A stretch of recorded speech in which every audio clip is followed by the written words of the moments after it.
This is Soni Aralynn, and you are now listening to the Anime Assembled podcast with your host, Indy Uchiha and John Forsaken Powers.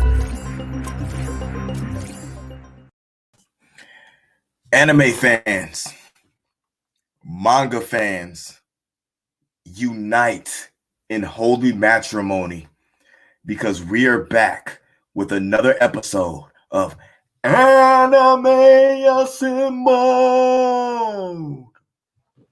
I am your host, Indy Uchiha. I'm here on behalf of A Plus Opinions. What is A Plus Opinions? A Plus Opinions is your home of nerdy geek pop culture. Make sure you follow us on Instagram, Twitter, and Facebook. And guess what, guys?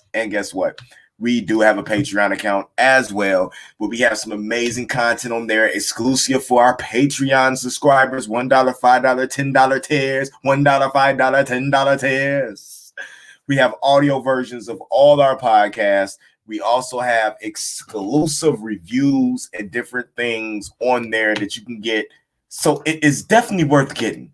But here at Anime Assembled, it is not just me. It is my boy, the human anime encyclopedia himself, the man of the hour. I'm sorry, Leo Rush. John Forsaken Power. What a do. What's going on, bud? How we doing, my man? How we doing? I'm good. Yourself?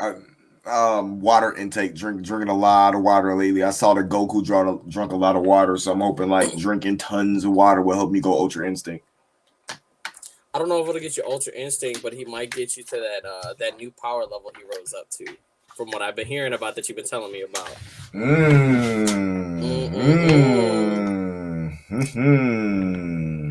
Yeah. You know. Yeah.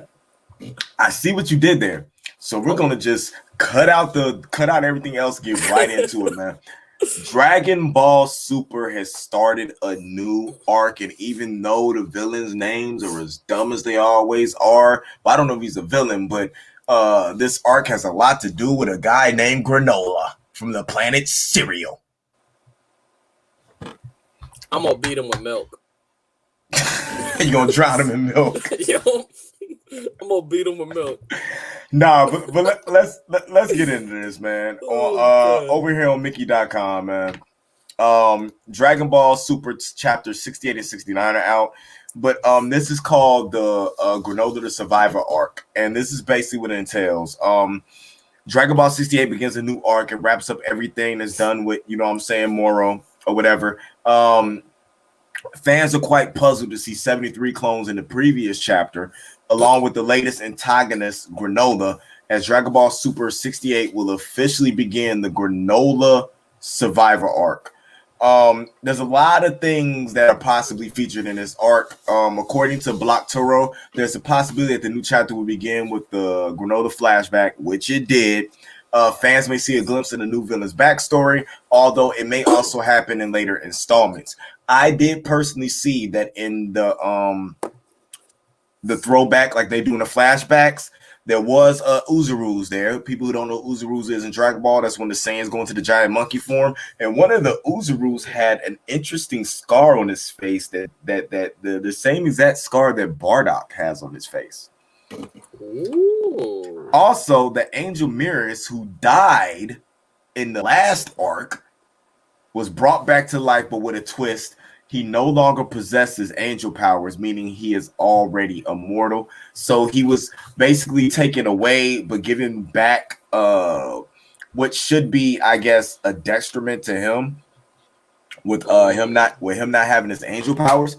But it's like he got what he wanted to be because he loved living around mortals and stuff like that. So he actually gets to live a mortal life. So it was almost like a reward for what he did in order to beat Moro in the last arc. So that was definitely kind of cool, and how they did that, but also made it seem like there was no, like, the Moro arc meant nothing because the one person who lost their life came back to life.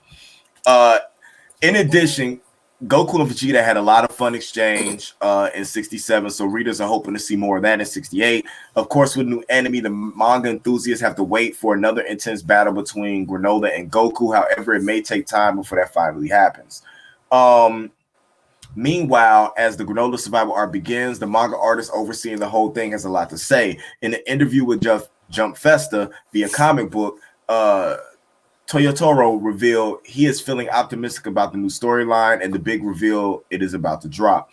The time it took longer to conceive than the previous chapter, but it was worth it, he said, as translated by DBS Hype on Twitter. Toriyama Sensei forte the best draft. Although he can't say anything about the content yet, Toyotaro hopes everyone will be excited about it. There are many gimmicks and new revelations to be discovered, ETs. We will make it more exciting than ever, so please support us. Toyotaro has also spent a lot of time working on the new arc that will begin in Dragon Ball Super Chapter 68. Although nothing is much known about it, reportedly has a connection with the Galactic Patrol Prisoner arc. Aside from the 73 clones, it will feature Jocko's return, so fans may expect to see more flashbacks. Dragon Ball Super Chapter 68 actually dropped in January. But the reason I went there with this is to come with this. I read the chapter, and it is giving a lot of different revelations from different things that we may see come forth. And with a lot of, I think the stuff that people have that they don't like about it is I'm having issues. I'm having plenty of issues with the way that they're handling it, because they're making it seem like Ultra Instinct is basically what Super Saiyan 1 was when Goku, once he went Super Saiyan 2, Super Saiyan 1 was nothing. That's what it makes it seem like, because they were on the planet training. Okay. Right? Mm-hmm. And you have Beerus talking to Vegeta and asking Vegeta, did he want to go train with what is the angel's name? Oh my god, why am I blanking? Whis. Why was I blanking on Whis of all things? Because I just said Mirrors, and Mirrors was an angel, and I was thinking about Mirrors. I mean, it took me a second to think about it. I saw his face, but we know Goku's training with Whis, and he was trying to catch some fish, and the fish, when the fish suffers from insomnia, it means that there's something bad going to happen. And so they're trying to catch the fish so they can inject the fish to put it to sleep. He finally catches it, puts it to sleep. Doesn't know about that. Goku goes off to train with Whis, and Whis tells him that the level of Ultra Instinct that he hit is just the beginning. Mirrors is stronger than him. Whis was like, I'm stronger than Mirrors. And then the Grand Priest is on a whole nother level than what I am. And the one thing that I do know about the Angels is that they're constantly in an Ultra Instinct state. So it makes it feel like Ultra Instinct is going to go by the way like Super Saiyan did, or like Super Saiyan God. We didn't even really get to see Super Saiyan God like that until the Brawly movie. You know what I'm saying? True. Where they really gave it is just due.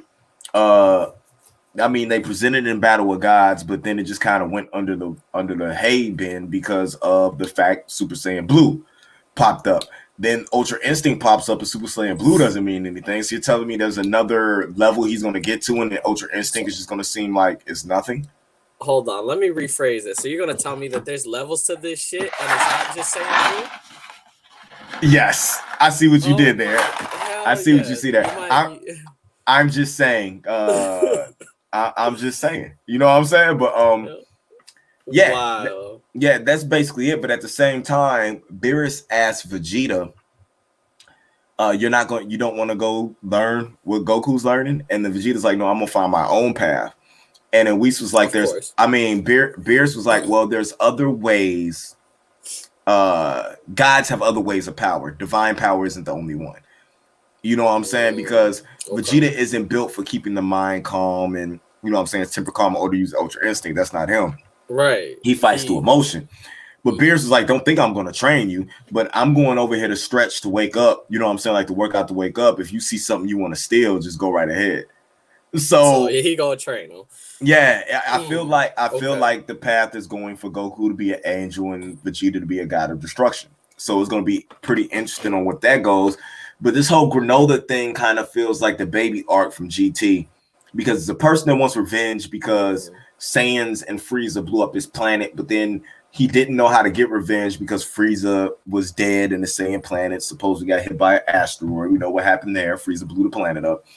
And then he steals 73, which is this android from the Moral arc that was stolen before, that has all this information that these other people need. So when he steals that and he threatens them, they tell him that Frieza's still alive and he's stronger than ever. And Granola's kind of cool. He seems like he's a sniper. Like he walks around with a gun, but he has like this special eye. And he also has like this eyepiece he wears over that looks kind of like a scouter that talks to him. So he's like a bounty hunter, and he's a bounty hunter that has it out for Saiyans and Frieza. So it seems like it's gonna be an interesting arc. Now with hearing that, what do you think about it? I was gonna say he's got to be OP. That if he's a bounty hunter hunting Saiyans, he wasn't hunting Saiyans because he thought all Saiyans and Frieza were destroyed. Oh, okay. So he's just walking around just doing random stuff, but all his stuff seemed like it's long range from away, like he's just a sniper. Yeah. But he's got to be some type of, because I'm not really caught up with the Dragon Ball Super manga or anything like that. But from what you've been telling me about it, and from how like a lot of the stuff, in all the anime groups that I'm in and the pages that I follow, that when they were discussing the Moral arc, it was kind of like this like epitome of like overpowered levelness happening just everywhere at every second. Mm-hmm. So for this to be immediately following that, he's got to be at least up to snuff. He's got to be up to par on some form of level. He's got to be, even if it's not his power level per se, he's got to have something that kind of matches that in some way or form. Maybe like something that he unravels, or some new technology that he does. He has like a secret technique or a secret plan in order to get stuff done.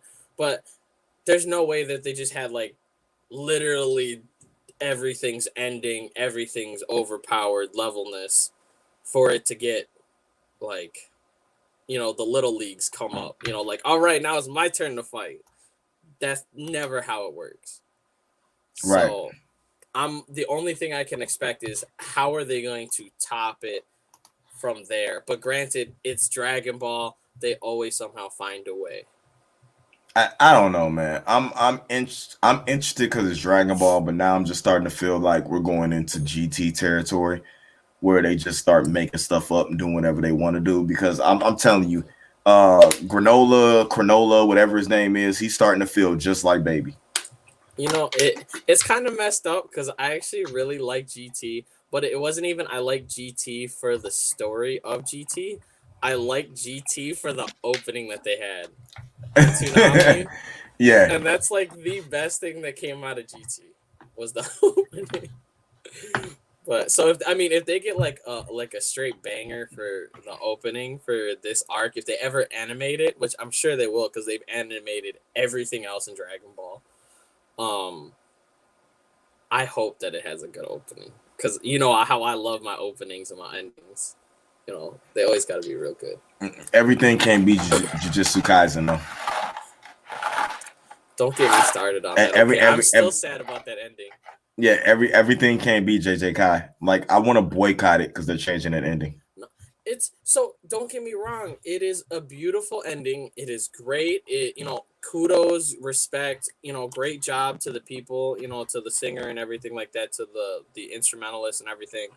But that first ending, man, it was too good. It was just the new one's good, but the first one was just, you should have just left it. Oh my gosh, it was so good. So it kind of it's nice that they got the new one, but at the same time, it's just like, man, I want to hear that old ending again. Facts. 110% facts. Oh yeah. All right. Enough about the Dragon Balls. You know what I'm saying? You can only talk about balls so much before you get tired of talking about them, especially dragon-sized balls. Yeah, they're ridiculous. Yeah, they are ridiculous. I want to move on to something. All right, this is a weird format for us today because it's really just that news and then this coming up because I've been watching a lot of Marvel. I've been stuck on WandaVision, and I'm behind.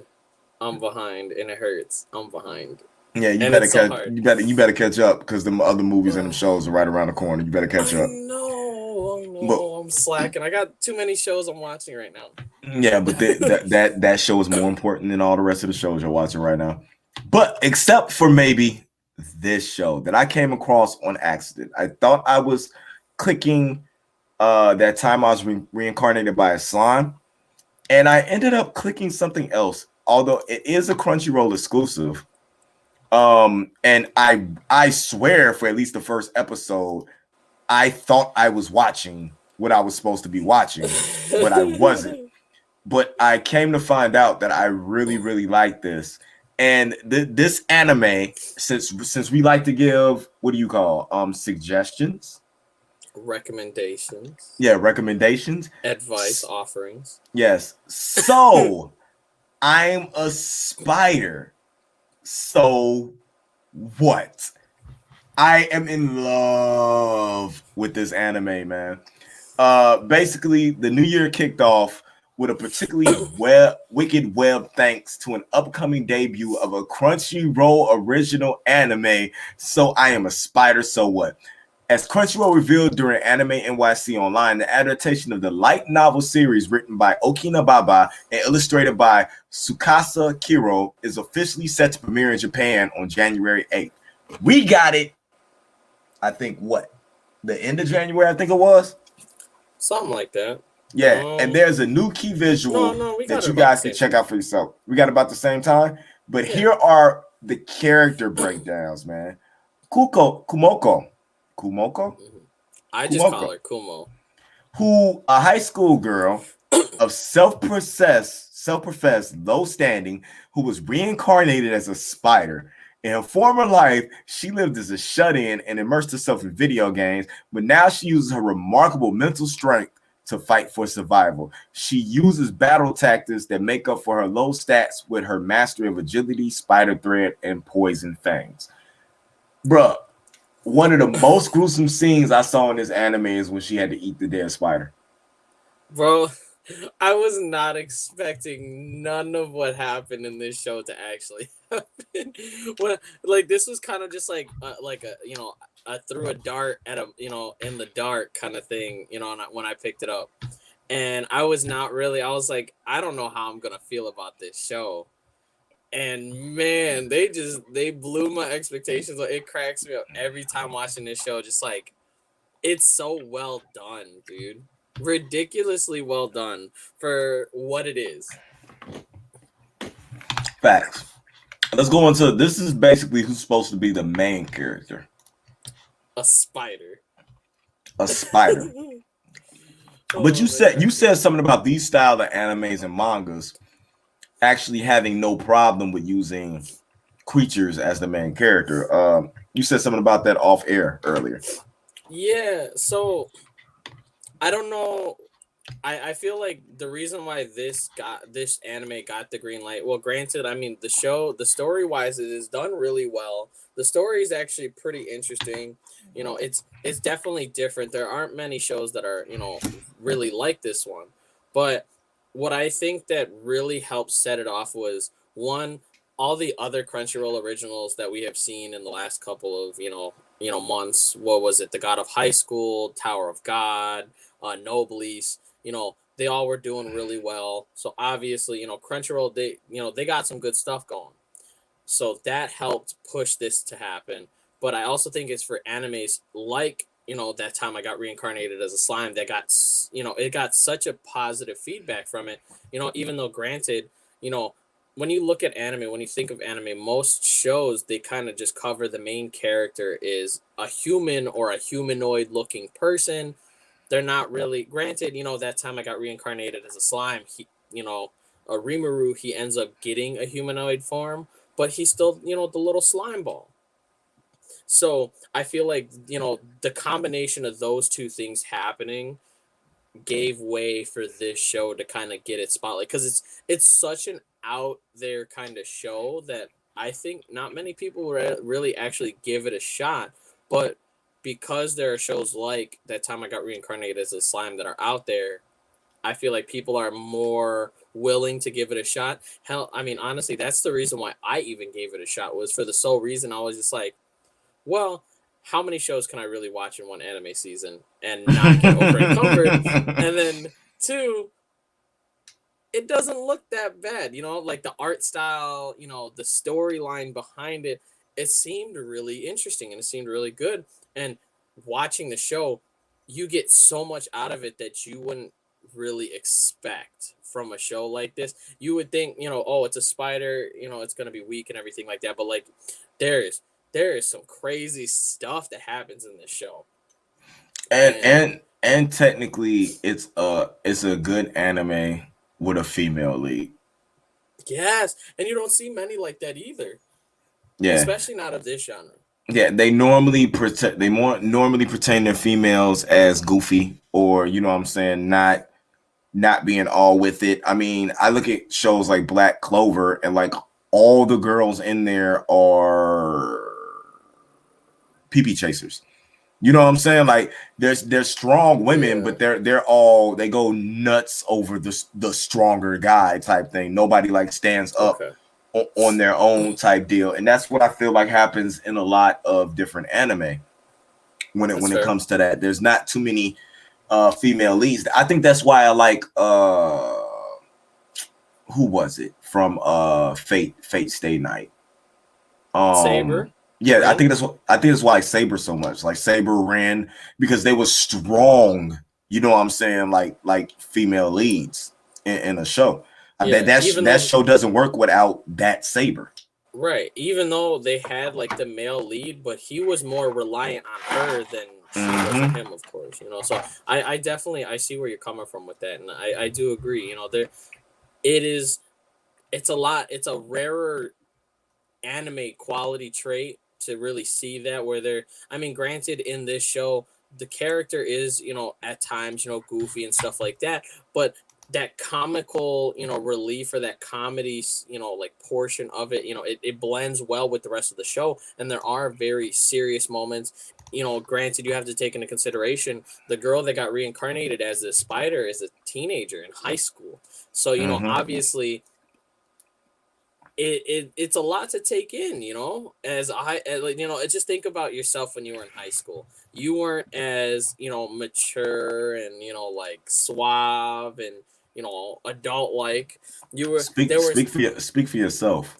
Okay, hold on. I was about to. Okay, because granted, I was mature and stuff for my age, but I was the man. I was the man in high school, yo. I was the man. You cannot tell me you didn't have your moments when you were goofy. I'm goofy all the time. I'm goofy in adulthood. I wasn't goofy as a child. Okay, but that's what I'm getting at. There are times when you're gonna have like goofiness, or like those moments, especially like when you're by yourself. She's literally in this cave by herself, no friends, no nothing. She's got to do something to keep her sanity. So the way that she acts, it fits well with the dynamics of the show, and I really like how they spin everything for it. Pun intended, because she spins webs like spider. Sorry, bad joke. You're funny with that one. But let's get into some more of the characters. So I guess you would say lead, or every character in the show feels like they're a lead. Like it feels like a group of characters are the lead. Yes. You know what I'm saying? Shun, the fourth prince of the kingdom of Analet. His name in his previous life was Yamada Shunsuke. Yeah. He was a textbook example of the average high school student and retains the quality after reincarnating. However, he has a deep admiration for his older brother, Julius, the hero, and spends every day working hard to catch up to him. You have Kat. Yeah, Katya, the daughter of a duke. In her previous life, she was a boy.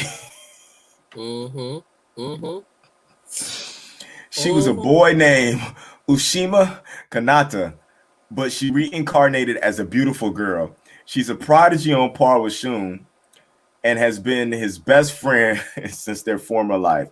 Her speech is normally elegant and refined, but when talking to others who have been reincarnated, she talks like a boy.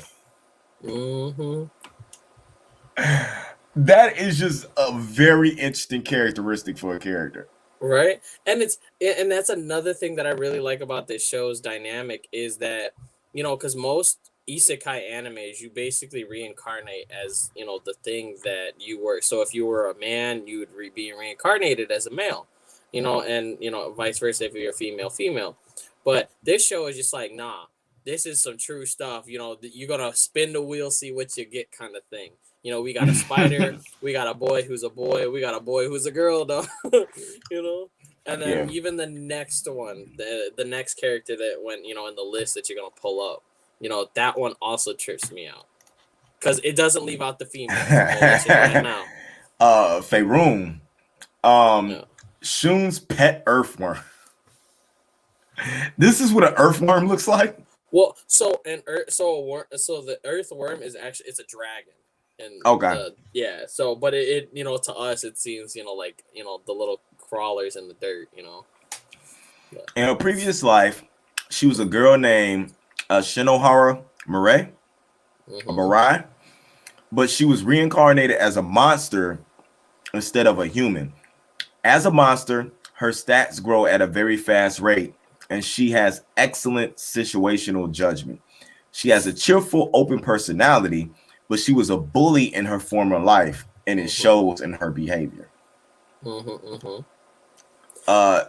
Filmas Herifinas? That's as good as it's gonna get from the both of us. Elf. In her previous life, she was Okazaki Kanami. I can say Kanami. Ozakaki. Okay, Kanami. She was okay, Kanami. Homeroom teacher to the kids who were reincarnated, and they affectionately called her Oka-chan. After reincarnating, she began attending school with Shun and the others as their classmate. Since she reincarnated as an elf, she looks younger than what she actually is. She's a caring teacher who continues to follow her students after the reincarnation, but she has many secrets. You think she could be the reason why they got reincarnated in the first place? I had suspicions like that because there's no, so like it was such a weird thing because the show just kind of pops off like they got reincarnated, and there was no explanation. Normally in a lot of reincarnation animes, they have like, they were summoned by the kingdom or whatever, but they were just kind of just thrown in it. And so how I like my suspicions are kind of dead set on what you're thinking of is that the elf that she is like something maybe like her parents or her family, her elven family, or maybe the elf herself was the one that reincarnated them, and the teacher just kind of possessed her body in a sense, by accident, in the freak accident of trying to, to reincarnate these people. So that's my whole take on it, but I'm not. We need more info first because there's only 5 episodes. Yeah, that's an interesting take. I think this is the last. Mysterious. She's so one mysterious. of the last characters. She really is. Shurisia. I don't know. I'll brutalize Japanese name. That's the sister. That's the sister, isn't it? The light-haired. That's hair? Yeah, that's the sister of Shun. Okay. The second princess of the kingdom, as Shun's half sister, born to a different mother not long after birth, her talents rival his. Her obsession with her brother Shun is extreme enough to put others off, and she's notably hostile towards all girls who get friendly with him. Do you think his half sister is trying to bed him? Oh, 100%. Without a doubt, no questions. It's instant, yes. That is just weird, man. But it's weird. Different. So I'm going to go with, in their world, that's like an okay thing. Because like how the world, no, so like don't, I'm hold on. So back in the day, for our world in the medieval age and everything like that, a lot of royalty, they tried to keep the bloodline within the family, you know what I'm saying? And that was like an acceptable thing, which granted we found out not only morally wise it's not good, and then on top of that it's also bad biologically because there's a lot of birth defects that could happen because of it. But from how the world is in the reincarnated world, it seems like it has like a medieval spin on it, you know, even though it's like fantasy magic kind of style. But it seems like they have that kind of mentality, you know, they don't have technology and stuff like that. You know, they have magic, you know, so it seems like they have that kind of mentality. Maybe, you know, maybe it's societally acceptable if, you know, brother and sister can get freaky deaky with it. And granted, on top of that, she's like, I guess the half sister.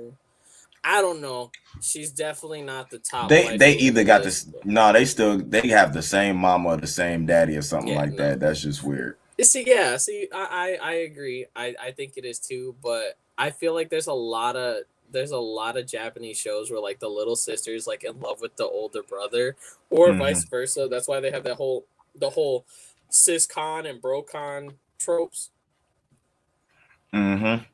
So she's a bro-con, dude.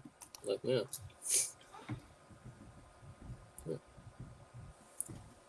Well, let's go into the next character. This dude just gave me a creepy vibe. Hugo, the crown prince of the Renzanded Empire. In his previous life, he was Natsumi Kengo, and he was regarded as the leader of the class. His skills are the real deal, but his habit of exaggerating his own abilities detracts from the magnitude of his power. He's as belligerent as he was in his former life, viewing Shun as his rival. I hate him. Great design, great looking design though. Oh, yeah, don't get me wrong. His character was a great design. His personality's terrible. But it is the voice actor and, you know, just the character itself is done so well that I'm okay with it, but I don't like him. I definitely feel you on that. If I was Shun, for instance, I wouldn't pair well with that kind of person. You know, I'm not good with those kind of people. I don't like associating and dealing with them kind of people. But yeah. You know, it is what it is. Good character though. I do like it. It kind of adds spice to the roster. It gives a different dynamic. Everybody can't be buddy. There's got to be some type of animosity in there to make the thing go crazy. Right. So, you know, it works. It works. And I like the fact that the girl who's the spider did not meet up with them immediately. I hate when everybody gets together immediately. She has to do stuff on her own, and then she's gonna find out that they're there too. You know, like that type of deal. I like that. I like that 100%. But I like that they're aware and they're looking for her. They know she's possibly there, and they haven't found her. Right. And that's the one thing that I always find like mysterious about the elf, because so the teacher's out and about looking for other reincarnated students, but what I want to know is, how do you find them? Okay, like what do you just, hey, are you reincarnated? Like, do you know the name Akachan? Like, how do you go about that? You know, and it baffles me at the fact, because she found, you know what, there's three of them, well, four including herself. The fact that she found, well, there are five of them because I forgot the dragon, but three of them been together since birth, basically. They're childhood friends plus the pet. And then there's the mean guy that I don't like. How I mean, I guess the personality is kind of the same, you know, maybe, but like that's still a hard thing to find out. And then on top of that, you have to think, how big was this class? How many of those kids were actually, you know, reincarnated into this world? That's a crazy task to you know, take. And I want to know what happens. Let's see. We got two more characters going for it. We got Aralynn. Yes, her. Banging character design. I love the like the dual tone ponytail. 100%. Super dope. A saint candidate in the Holy Kingdom of Elias. Her name in her previous life was Hasabi Yukiya. She's very serious and well-mannered, but often loses sight of what's going on around her. After reincarnating, she inherited the life of a girl who was abandoned by her parents and raised by the church. and she is now a fanatical believer in the Word of God religion, which follows the creed of we improve our skills so that we may hear the voice of God. That's nuts. It is, and it's even crazier at the fact that her reincarnated life plays similar to her old life. So from one of the episodes, they were talking about her previous life or whatever as to why she's so fanatic about, the new religion and everything. But apparently, like in her old life, she was an orphan or something, or she was adopted, or she lost her parents or something, and whatever. But like I would, it goes to show that not everything's all happy-go-lucky like a lot of animes like to make it. They're putting in reality into the show, and that's what, like I said, there's a lot of dynamics about this show that I actually really like, and I really appreciate that the creator did for it. And we have our very last character. This man, I already know who it is. Oh man, this man, Julius, the hero himself. How do you feel about the costume? He looks goofy. He looks good. I'm sorry, but if you're pulling up like that, you don't really look like a hero type. You don't look like a threat at all. No, but that's the thing. I feel like the reason why he looks like that is simply just because that's what people are dressing him up for. Like they dress him so he looks royalty versus hero-y. Because he's royal. He's royal. He's the first prince or the second prince of whatever kingdom. The second prince of the kingdom of Aralynn. Julius is Shun's older brother and the strongest hero among all humankind. Despite his mastery of both swordsmanship and magic and his achievements in combat, he remains virtuous and not at all proud. He is a true hero devoting himself to fighting for world peace. See, and that's what I like that. I like that dynamic because there's a lot of like hero types in anime, and I've come to find like the ones that I really appreciate and I really like are the ones that they're not the cocky bait. They're just like, yeah, I'm strong. You'll find out if you mess with me, but that's okay. Don't worry about it. And I like that. And I feel like that's how he's going to be, or maybe he'll be actually like, one of those two-faced kind of characters where it's like in front of people, he's, the perfect person, but then like he has those moments where he flips to his evil side kind of thing. Like, he's actually like an evil person kind of thing. So. Yeah, I definitely feel you on that. I mean, it's for it be like 5 episodes in, it's actually a really good show. And it's early enough for anybody that wants to adopt it to go ahead and get into it. It is a Crunchyroll exclusive. I'm looking forward to see what happens. I want to see how powerful this Spider Girl gets, to be honest with you in the end. Right.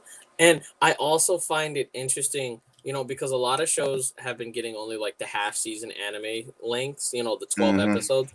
This is a full season anime. This is a 24 episode show. So I'm curious because that means they got more time to really mold the show. So I'm curious to see how everything is going to pan out with the show. Yeah, because the show doesn't give you anything. They just throw you into it and just figure it out. Yeah. And then just like the characters, figure it out. Yeah, and it's awesome because it's just like you're growing up with, you're learning things as the characters learn things, and you're piece together the world as they piece it together. So I always love that dynamic. I mean, I hate it because it's just like I just want to know, but at the same time I love it because of that suspense and the build up, Definitely. So do we recommend that people should check this out? I would, just for the sole fact that it has so many different elements to it. If you're looking for comedy, this show gets funny. Like there are straight times, when I'm watching this show, I'm just straight cracking up. Like I have to pause because I have to catch my breath because I'm laughing so hard. And at other times, it has action in it. It has, the fantasy RPG, feel to it. It has, drama. It has honestly, it even has what seems to be romance going on, at least on the other side with Shun and all them, because it has that dual storytelling aspect to it, where at one moment you're following Kumo, at the other aspect you're following Shun and the other students, and at some point you're gonna meet in the middle, and everybody's gonna get together. All right, so do we agree? Tune in or tune out? Tune in, 100%, 100%. Tune in. Tune into this one. You can catch it on Crunchyroll. It's a Crunchyroll exclusive, a Crunchyroll original. So I'm a spider. So what? Yeah, so what? Watch it. That's so what. Facts. You guys make sure you check that out, man. It's really decent. We'll keep posted on the stuff that's happened in Dragon Ball for y'all. We might actually have the Dragon Ball Super anime return at the end of the year. We'll keep you posted on that type of stuff. Man, it's been a good one. Make sure you follow us on Anime Assembled at Instagram and on A+ Opinions every other platform, Facebook, Instagram, Twitter. Come on over there, man. As we always say, we do have a Patreon available. Come support the channel. We have some exclusive content up there for you guys. We got a couple of tiers, 1, 5, 10. Come join. Exclusive audio only files and a bunch of other cool stuff up there, like character breakdowns, stuff you guys could check out. We love being here, and we'll be back next Saturday with more Anime Assembled and possibly, I'm not gonna guarantee it, and possibly a special guest. Ooh, I wonder who it could be. We just get a little silhouette. We get a little silhouette, just like, who's that person? Yeah. Copyright. No, hold on. Who's that unicorn? Ooh. Spoilers. You guys glad to tune in to find out. Until next time, as always, keep it A+. And this has been a Nerd Mix. Indie and Forsaken. We're out of here. We out. This is Soni Aralynn, and you are now listening to the Anime Assembled podcast with your host, Indy Uchiha and John Forsaken Power.